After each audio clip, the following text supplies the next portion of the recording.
Hello, I'm Tesla, and I'm going to review my finances for the month of August 2023.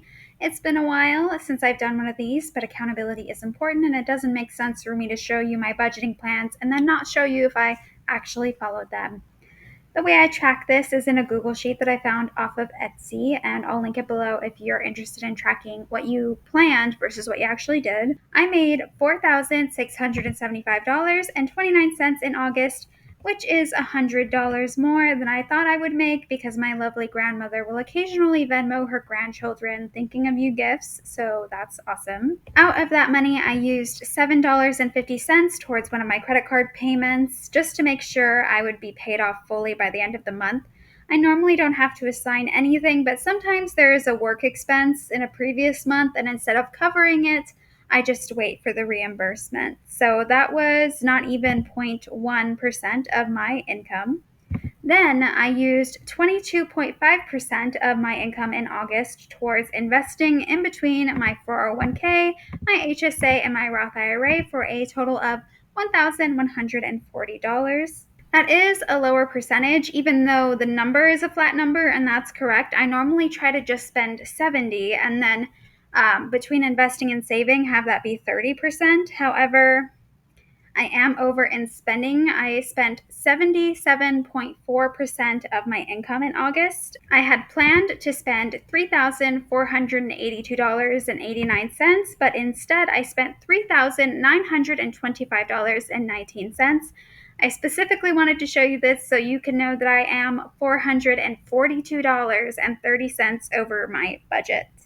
Some of that overspending was cash flowed from my income that month, but most of it was pulled from my sinking funds. I was negative $390.21 in my cash savings, and I'll hop into the spending totals to remember why that is. My biggest expense is always home care. It was $2,006.28, and that is 51% of my total spending. Bills are the usual, and there is nothing interesting for consumables, but here is the breakdown for the whopping $478.15 I spent on durables. So in July, I bought a new lawnmower, and then it made me purchase a separate cord for it. So I did that in August, and I hate when things make me purchase secondary items to support them. Just charge me extra and include everything that's necessary in the one thing. Then I bought a dining room chandelier for $75 off of Facebook Marketplace, which at retail costs around $300. So I felt pretty happy about that one. There's actually an embarrassing story. So I took Chip on the drive with me because he likes car rides, and I drove all the way out to a very fancy neighborhood. I leave the AC running. Chip is just chilling in the car as I walk up to the rich woman's store, and she's very nice. She helps carry the fixture to my car. Immediately, as soon as I open the back car door, we see and smell wet poop all over the back seats. And I was so embarrassed, and she was really nice about it. And thankfully, there was a spot without any mess to put the light on. But I was just shocked because he had never had an accident in the car before, and he wasn't giving me any signs on the whole drive. I do have leather seats, so it was easy to clean, but it was just so embarrassing because I was just outside her house for the next 10 minutes just cleaning up poop, and I wasn't going to ask her to throw away my dog's poop, so I had to drive with it with me to the nearest gas station to throw it away. And I mean, not a big deal, but it's all I could think about on the way home was like, I must have made a really terrible impression on that woman. But up next, okay, so I think in July I had gathered some quotes to redo my pantry or update it, but the quotes were outrageous, like in the thousands and thousands. So I just bought a freestanding pantry, and that was $207.82. I like it, but it took me and someone else to put it together like over, well, I'd say about 4 hours. And it was from Wayfair, so it's not exactly excellent quality. And I paid my friend $50 to help me assemble it because at first they didn't want payment, but by the end of it, they were like, you know what, I would really appreciate it. And it really was a beast. It was extremely difficult to assemble. And then, so to assemble it, I needed some extra tools. It even told me that I was supposed to have a mallet, which who has a mallet? So then I bought a toolbox for $35.50. But even though it still didn't have all the tools that it was requesting. We made do. And still, for a couple days afterwards, random screws would be falling out of it. But like, I don't know where they're falling out from, so I can't put them back. So it hasn't fallen apart yet, but it's sitting upright, so I guess that's what matters. And beyond that, I guess I was just in a home improvement mood because for $77.92, I got two outdoor lights that have sensors. So I leave the light on all the time, and then at night they just automatically come on and then they turn off during the day. It was mostly for peace of mind. Just always know that I'll be able to see what's going on in the patios and I won't have to like remember, oh, did I turn that light on? Because the lights also make it easier for my cameras to see things as well. And then lastly, I bought some scent plugins for different parts of the house. It gives the illusion that my house is clean, even if it isn't really, which it almost never is. So that's nice. And then I bought another broom for like $14. I let my friend convince me that the broom I use to sweep up the dirt and leaves and stuff outside is not the same broom I should be using inside. So now I have an inside and an outside broom, which feels kind of bougie to me, but I mean, I guess it makes sense. So most of the things I bought were to improve my house, and I am happy with them. So if it's not my house, I definitely always have big expenses inside of transportation. This month, I spent $431.87 on service, which was most of this spending on transportation, 750.75. My car was losing its mind for days in a row. And so I've spent $35 on jumper cables because I thought maybe it just needed a jump start.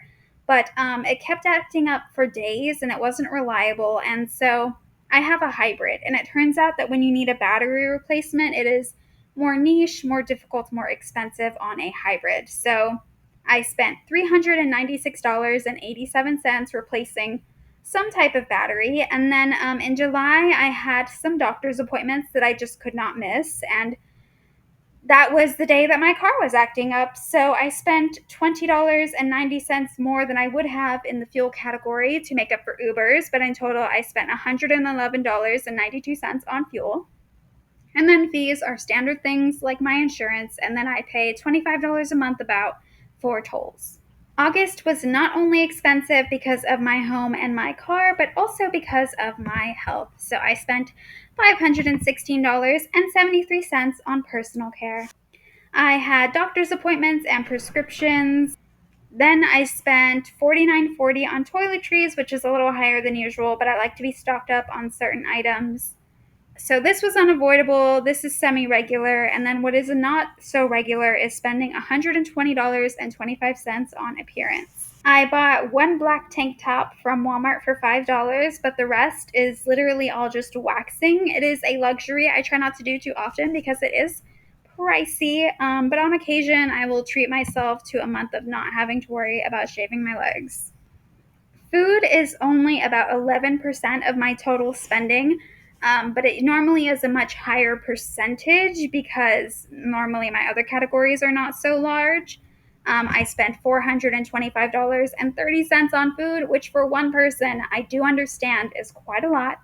Groceries have been very expensive. So groceries for me includes meal kits, and then I bought a bunch of alcohol in August as well, which definitely beefed up this category. I don't even like beer or drinking very much, but I just thought it'd be fun to have like some alcoholic ice cream, alcoholic popsicles, little frozen drinks, just for the odd occasion. And I also went to a paint and sip, so I wanted to definitely bring a bunch of alcohol. So I definitely could have spent less. Alcohol is expensive.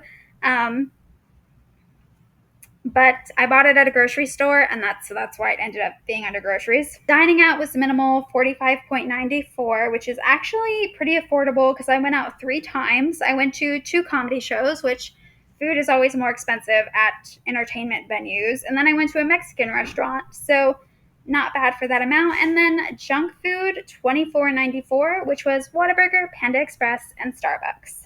I don't get Starbucks very often. From January to September of this year, I have had a total of just 5 times, but I do like to treat myself to it every now and then. I understand spending this much money on myself just on food is a privilege, but I had actually budgeted $480.63. So I don't know why I thought I needed that much, but I'm actually under budget. Giving was $122.78. I spent $56.31 on the paint and sip, which I talked about. I put that under like hobbies because it's painting. And then miscellaneous would just be subscriptions for my phone and then a work expense that I will get reimbursed later. August by no means was a low spend month. I would consider this probably a high spend month. Actually, because of all the different things that have gone on this year, it looks like that's actually pretty close to my average so far, unfortunately, which I would normally like it to be lower. But a lot of these things, like my health and my car, those are things that I just have to spend on. And I know that spending nearly $4,000 a month is nothing to sneeze at because I remember the days when that's more than I could even bring home in a month. I would love for it to go down, but I know that fall is coming up and I prefer to be a little more generous in the fall. So we will see if I can be just a little more frugal in the upcoming months. As of August, my net worth was $132,912 or 98 cents. Actually, that cannot be accurate because let's take out my parents' RV fund and then let's just take out my home value because I don't want to include it. Okay, so actually, my net worth, not including my house, would be $8,596.63.